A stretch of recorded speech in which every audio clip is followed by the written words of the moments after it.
আজকে শোনাবো টোকাই পুকুরের রাজার অভিযান। একদিন সকালে এক ছোট্ট টোকাই পুকুরের নাম ছিল টিকু।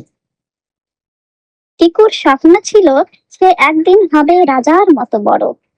সে হাঁটতে হাঁটতে ঢুকে পড়লো এক বনরাজ্যে। হঠাৎ দেখা মিলল এক খরগোশ। কান ঝাঁকিয়ে বলল, তুমি এত ছোট, রাজা হতে পারো? টিকু হেসে বলল, রাজা মন থেকে হয়। তারপর সে এক এক করে সাহায্য করলো সবাইকে। জল খুঁজে দিল পিপাসার্ত পাখিকে, হারানো ছানা খুঁজে দিল এক বানর মায়ের। সবাই খুশি।